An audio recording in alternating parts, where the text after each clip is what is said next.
You're lying awake at night, staring at the ceiling. Outside, the faint hum of passing cars fills the silence. The day had been busy: emails, errands, conversations.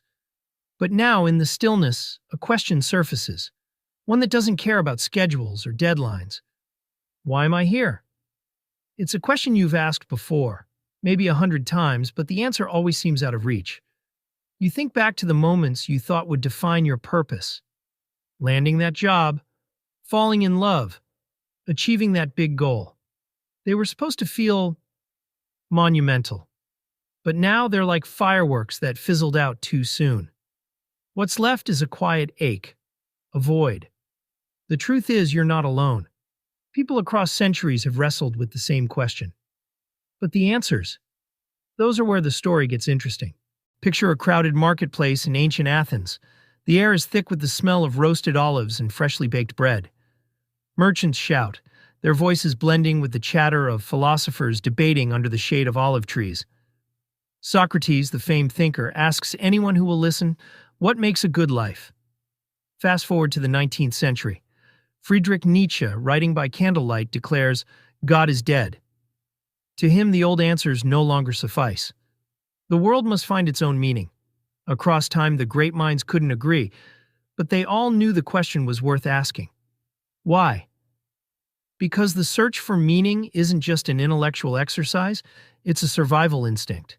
It's why we wake up, why we endure hardship, and why we keep going even when life gets tough. Somewhere along the way, you were probably told that the meaning of life was simple. Imagine waking up tomorrow with a sense of clarity.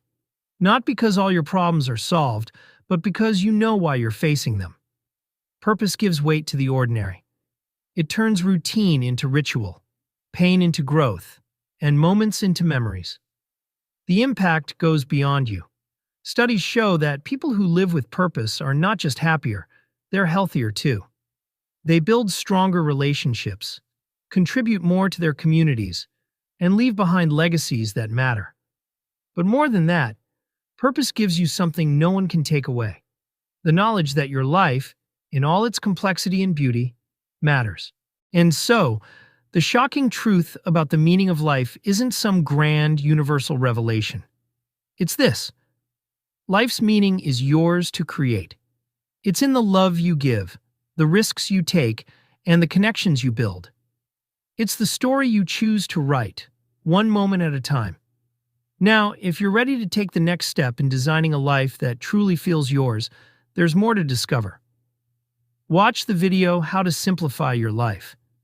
You'll learn how to clear the noise, focus on what truly matters, and create the space you need to live with purpose. Because sometimes the first step to finding meaning is letting go of what doesn't.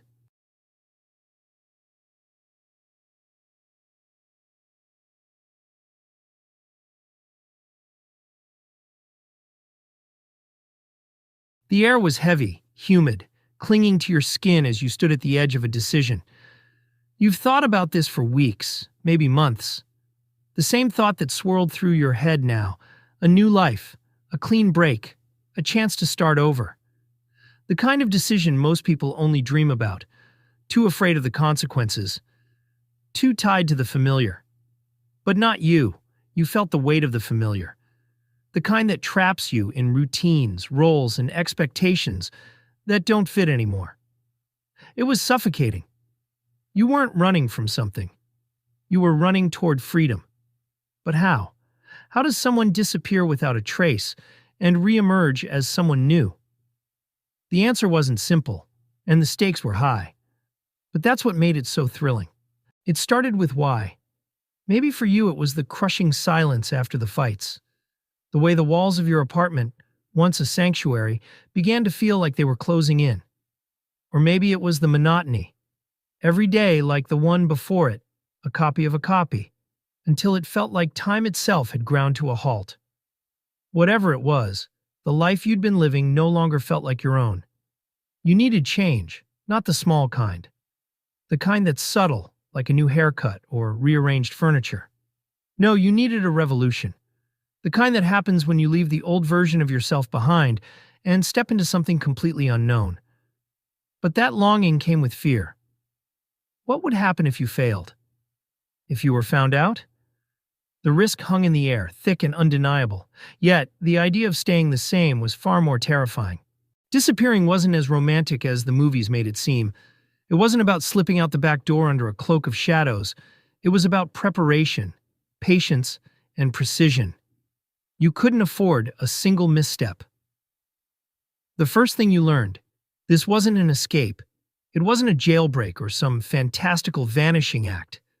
This was about control, taking back what had been stolen or lost, your sense of self, your ability to dream bigger than your circumstances. You started by taking stock of your life piece by piece. The online accounts that knew too much about you, the ones that quietly tracked your every move, every click, they had to go. It wasn't just about deleting profiles, but erasing digital footprints altogether. Each step was deliberate, slow, a digital cleansing that felt like stripping away layers of a skin you no longer wanted to wear. The hardest part wasn't the erasing, it was deciding what to keep. There were ties you'd need to cut and others you'd need to strengthen. Relationships, memories. A lifetime of belongings that had to be weighed and measured, chosen or discarded. It was time to leave, and you needed a plan. Not just any plan, but a rock-solid strategy. You couldn't just pick up and go. That would leave too many loose ends. The key was simplicity.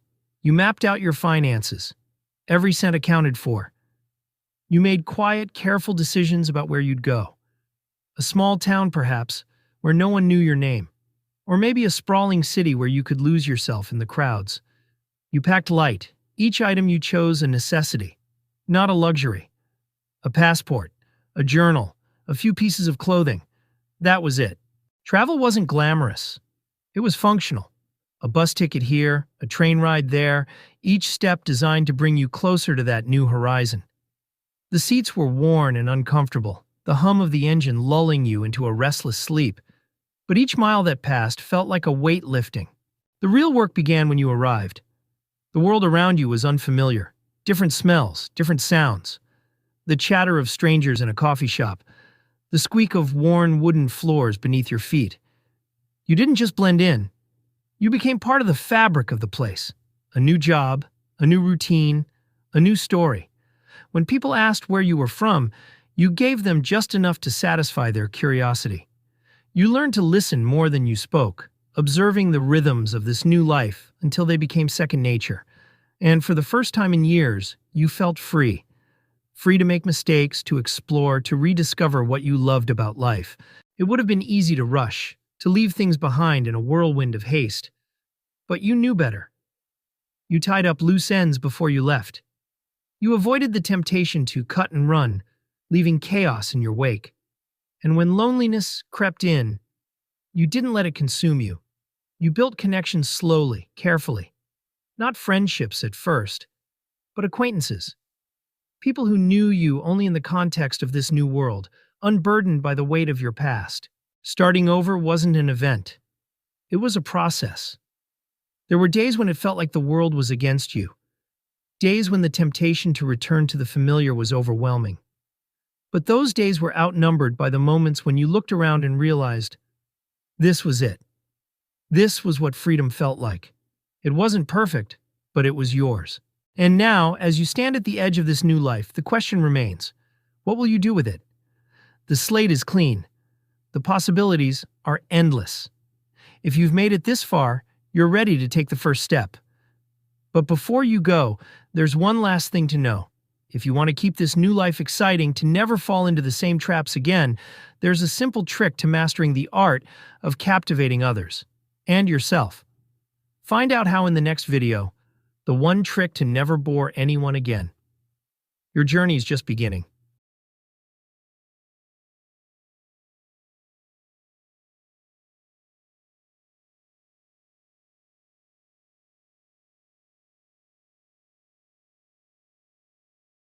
Imagine this. You're at a party. The room hums with conversation, laughter bubbling from one corner, someone clinking a glass in another. You're standing near the snack table, holding a drink that's starting to sweat in your hand. Across from you, a friend or maybe just an acquaintance launches into a story. It's about their weekend, but it's dragging. They're talking about what time they woke up, what they ate for breakfast, how they hit traffic on the way to the park. You nod politely, but your mind is somewhere else, maybe wondering if there's still guacamole left. maybe replaying something funny someone else said earlier. Then it hits you. You realize something terrifying. What if you've been that person? What if you've been the one telling a story that feels like it's stuck in traffic, going nowhere fast? It's not that you're boring, far from it. But in that moment, the fear creeps in. What if the way you tell your stories or hold conversations isn't as engaging as you think? The good news is there's a simple trick, a single shift that can change the way people experience you in any conversation. It's called the curiosity gap. But first, let's step back for a second.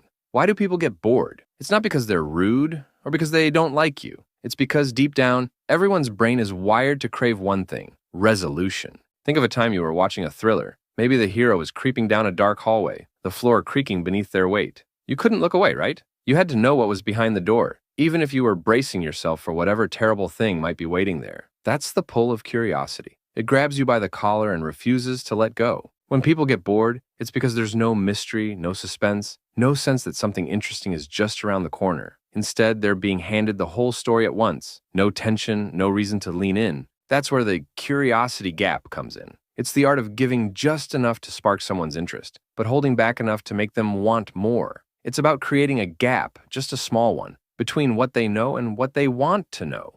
Here's an example. Let's say you went skydiving last weekend. You could say, "I went skydiving over the weekend. It was fun." It's a complete thought. It's polite, and it's also forgettable. Now imagine you said this instead. "You won't believe what happened when I jumped out of that plane last weekend." See the difference? The first version closes the loop immediately. It tells the whole story in one sentence. The second version opens a loop. It leaves the listener wondering, what happened? Did something go wrong? Did they chicken out? They're already leaning forward, eager to hear the rest. Opening a loop like this is what makes the curiosity gap so powerful. It taps into that same part of the brain that can't stop watching a thriller or scrolling through a series of cliffhanger posts online. So, how do you use this trick? It's easier than you think. Step 1. Start with a hook. The first thing you say should grab their attention. It could be a bold statement or a question that makes them think. For example, instead of starting a story with, "I had the worst morning," try, "Have you ever had a morning where everything you touch seems to go wrong?" Notice how the second version invites the listener in. It's not just about you anymore, it's about them too. Step 2, tease, don't overload. The key is to share just enough detail to pull them in, but not so much that you give everything away. Instead of saying, "I spilled coffee on my shirt, then hit traffic, and then my boss yelled at me," you could say, "My morning started with a coffee disaster, went downhill from there, and ended in one of the most awkward moments of my life." Now they're wondering, what kind of coffee disaster? What happened that was so awkward? They want to know more because you've left something unsaid. Step 3. Involve them. Once you've got them intrigued, keep them engaged by turning the conversation into a two-way street. Ask them questions. Spark their own memories. You might say, "Have you ever had a commute that felt like the world was working against you?" Suddenly, it's not just your story, it's a shared experience. The beauty of the curiosity gap is that it doesn't just make your stories more interesting. It changes the way people feel around you. They stop seeing you as someone who talks at them and start seeing you as someone who's exciting to talk to. And it doesn't just work in conversations. Think about social media captions that grab your attention or headlines that make you click. It's the same principle. Humans are wired to crave answers to questions. When you can create that sense of anticipation, you draw people in, whether you're at a party, on a date, or even texting a friend. Picture this. You're sitting across from someone at a coffee shop. The smell of fresh espresso lingers in the air, and the sunlight is catching the tiny flecks of cinnamon on the foam of your latte. They're telling a story about their vacation. It's not a bad story. They're describing the beach, the food, the hotel, but something's missing. You catch yourself zoning out, nodding at the right moments, but not really there. Then they say, "But the craziest thing happened on the last day. I still can't believe it." Suddenly, you're back. You lean forward, your coffee forgotten. "What happened?" you ask. That's the curiosity gap in action. It turns a good story into a great one. It makes people want to know what's next. So, the next time you're about to tell a story, stop yourself. Think about how you can leave just enough unsaid to spark someone's curiosity. Open a loop and let their imagination fill in the blanks. And here's the best part. This isn't just a trick for better storytelling. It's a way to connect, to make people feel like they're part of something bigger, even in the smallest of conversations. Try it the next time you're talking to someone. Start with a hook. Tease just a little, and watch as they lean in, their eyes bright with curiosity, waiting for more. If you found this helpful, Make sure to subscribe for more tips like this. And don't forget to check out the next video, Can Money Buy Happiness? It's a question we've all asked ourselves, and the answer might surprise you. Thanks for watching. Now go start a conversation and never bore anyone again.